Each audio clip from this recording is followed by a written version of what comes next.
ay sumulat sa inyo, Papa Tatsuki, at itago niyo na lamang po ako sa pangalang James.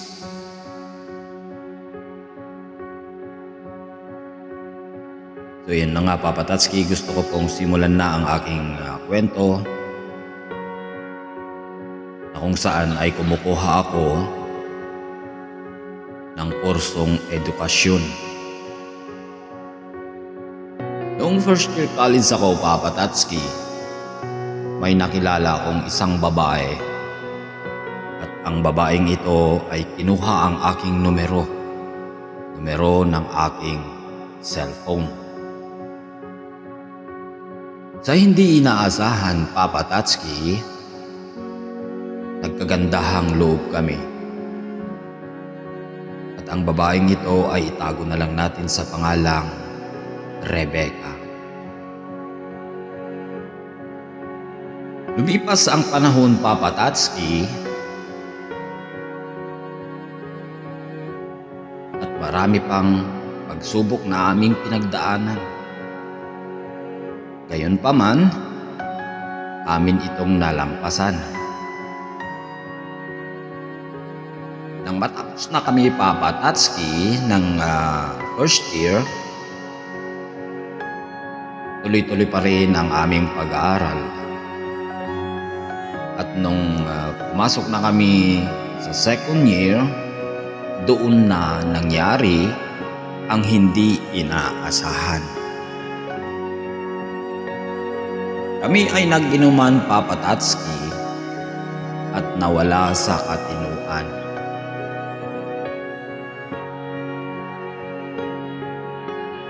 At nabuo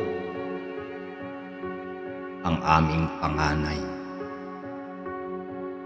Noong nalaman namin, Papa Tatsuki, na buntis na siya, nag-decide kaming dalawa na umamin na sa aming mga magulang.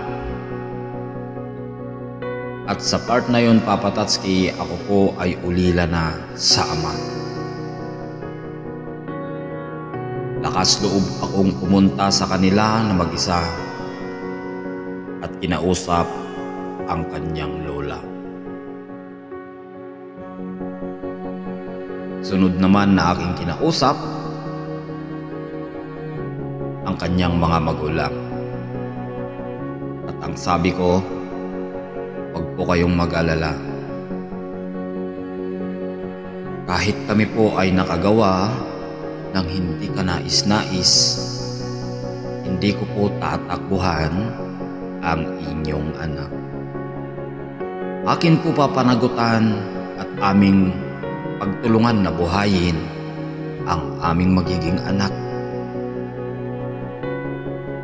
At yun na nga, Papa Tatsuki, kahit na sobrang galit ang nararamdaman ng kanyang mga magulang, pati na ang kanyang lola, ay pumayag na lamang sila kasi papanagutan ko naman ang aking nagawang pagkakamali. Lumipas ang mga araw, Papa Tatsuki, lumaki ang tiyan ng aking girlfriend. At doon na nga napagpasyan namin na kami magpakasal na. Ikinasal kami, Papa Tatsuki, sa isang attorney. Pumirma kami ng mga marriage contract doon sa munisipyo at yun na nga, Papa Tatsuki, maayos naman na naidaos ang aming kasal. At nang lumaki na, Papa Tatsuki, ang kanyang tiyan, napagkasunduan namin na ihinto muna siya sa kanyang pag-aaral at ako muna ang tutuloy. Para pagkatapos niyang mga anak, saka na lang siya tutuloy. At yun na nga, Papa Tatsuki, tuloy-tuloy pa rin ang aking pag-aaral, ang hirap ng buhay. Hanggang sa lumabas na ang aming panganay, doon na rin ako nagsimulang maghirap talaga. Kasi imbes na pambaon ko, ibinibili ko na ng diapers niya. Ako ay huminto sa pag-aaral, Papa Tatsuki, dahil hindi ko na kaya. Hindi ko na kayang pagsabayin ang lahat. Wala na rin akong pang-allowance. At dahil gusto kong pabigyan or maibigay ang pangangailangan ng aking mag-ina, lahat ng trabaho ay aking pinasukan.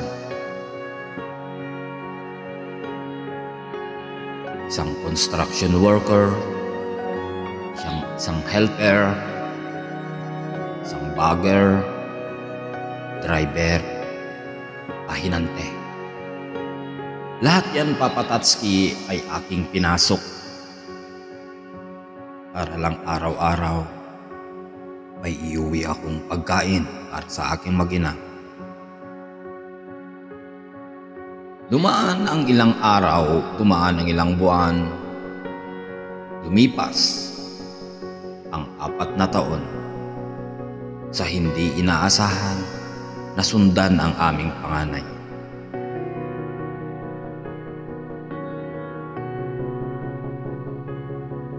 Ang bilis ng panahon, Papa Tatsuki.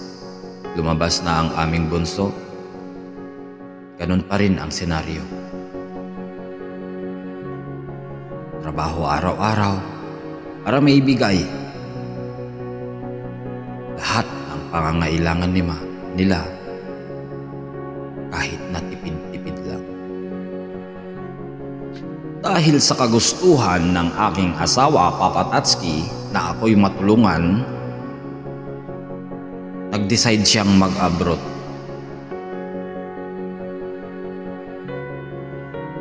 Five years old ang aming panganay noon. 1 year old and 8 months naman ang aming bunso. At yun na nga, Papa Tatsuki, nagpunta siya sa bansang Malaysia. Okay pa naman nung una. Pero dahil sa long distance kami, hindi maiwasan na may mga bagay na hindi mapagkasunduan. Lagi kaming nag-aaway. Yung part na yon, Papa Tatsuki, pumunta na kami sa bahay ng aking mga biyanan para doon na manirahan at maghanap ng trabaho. Bago siya magbakasyon, Papa Tatsuki, naka-provide kami ng isang tricycle. At yung tricycle na yon ang aming ginagamit sa pang-araw-araw na pangailangan. Pagkalipas ng 2 taon, Papa Tatsuki, ay magbabakasyon na ang aking asawa. Unang bakasyon niya, doon ko naramdaman na nanlalamig na ang aking asawa. Noon, iisang baso lang ang aming iniinuman. Pagbalik niya galing Malaysia, ay ayaw na niya. Gusto na niya may sarili siyang baso. Hindi ko pinansin yun, Papa Tatsuki, gawa ng siguro nadala lang siya ng buhay abroad. Pagkalipas ng 1 buwan, bumalik na naman siya ng Malaysia, Papa Tatsuki. At yung part na yon, doon ko na naramdaman ang sobrang panlalamig niya. Hindi na siya nangungumusta araw-araw, hindi na siya nagchat-chat, hindi na siya tumatawa. Hanggang sa kinumpronta ko siya, ang sabi ko, ano bang problema? At ang sagot niya, walang problema. Gusto ko lang makalaya. Sa part na yun, Papa Tatsuki, naisip ko bakit ganun ang sinabi niya. Gusto niyang makalaya. Malaya naman niyang ginagawa ang kanyang mga gusto. Hanggang sa umamin na siya na nahulog ang loob niya sa isang lalaki. Durog na durog ako noon, Papa Tatsuki, hindi maipinta ang aking pagkadurog. At naalala ko noon, Papa Tatsuki, isang umaga noon, maaga akong gumising para ipaghanda ang aking mga anak na papasok na sa school. Habang kumakain kami, Papa Tatsuki, narinig kong may tumawag sa cellphone ng aking biyanan. At doon napagtanto ko na ang tumawag ay ang aking asawa at ang kanyang jowa. Maliliit pa ang aking mga anak, Papa Tatsuki, at hindi pa nila maintindihan kung ano ang nangyayari. Habang naririnig ko ang kanilang tawanan, hindi ko namalayan ang pagtulo ng aking mga luha, Papa Tatsuki. At napansin iyon ng aking bunsong anak. Sabi sa akin ng anak ko, Papa, umiiyak ka ba? Ang sagot ko naman, hindi anak, nausukan lang ng kanin ko. Kumain lang kayo. Pero ang totoo, Papa Tatsuki, durog na ako. Pagkatapos namin kumain, hindi pa rin sila tapos na magkwentuhan, magtawanan. Sabi ko sa sarili ko,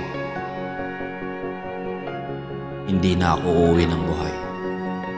Wala na akong karapatang mabuhay dahil pinagpalit na ako. Sa part na yun, Papa Tatsuki, naisip ko na mag-inom ng mag-inom para makalimutan ko ang aking problema at hindi ko maramdaman ng sakit bago ako magpakamatay. Naisip kong ibangga ang aking tricycle para mamatay na.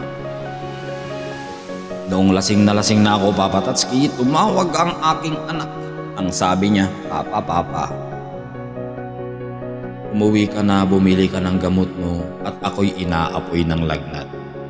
Yung kalasingan ko, Papa Tatsuki, biglang nawala.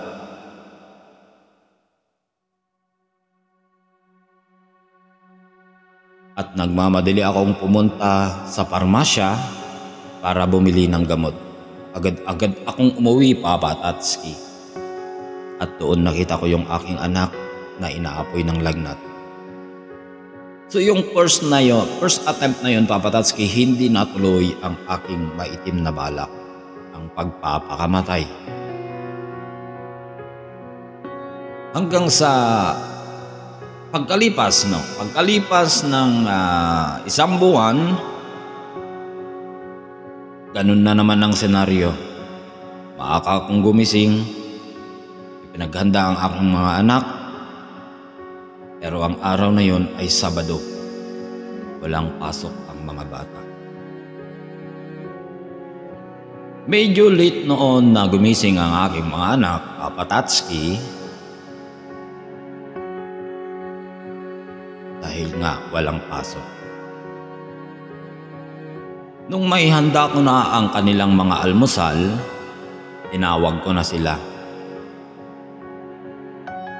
At yun, tumawag na rin ang aking asawa kasama ang kanyang jowa, Papa Tatsuki. Ganun na naman, naulit na naman ang senaryo. Ang pagtawag nila sa aking biyanan, Papa Tatsuki, ganun na naman. Hindi ko na naman namalayan ang aking mga luha na pumapatak. Ang sabi ko, sawang-sawa na ako, sawang-sawa na ako, sawang-sawa na ako.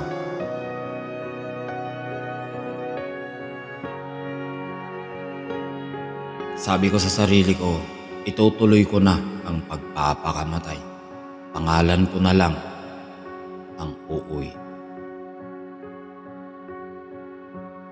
Noong ready na ako Papa Tatsuki para lumabas, nagbihis ako ng maayos. Nang papalabas na ako sa pintuan sa kusina para puntahan ang aking tricycle, biglang yumakap ang aking anak na bunso na hindi ko alam kung ano ang inipahiwatig niya. Yumakap siya sa aking paa. Tapos ang sabi niya, Papa, kargahin mo muna ako. Kinarga ko ang aking anak at hindi ko na napigilan na umiyak. Sabi ko sa sarili ko, patawarin niyo ako mga anak, hindi ko na itutuloy ang maitim kong balak. Nabubuhay ako para sa inyo, para sa kinabukasan niyo. Yun na nga Papa Tatsuki, nagpapasalamat ako sa aking dalawang anak kasi sila ang aking angel at pumigil sa aking pagpapakamatay. So hanggang dito lang muna Papa Tatsuki ang aking kwento. Sana sa susunod na kwento ko ay mabasa nyo ulit, mapansin nyo ulit ang aking liham sa inyong Gmail. Maraming salamat po. More power. Mabuhay ka, Papa Tatsuki. Maraming salamat po.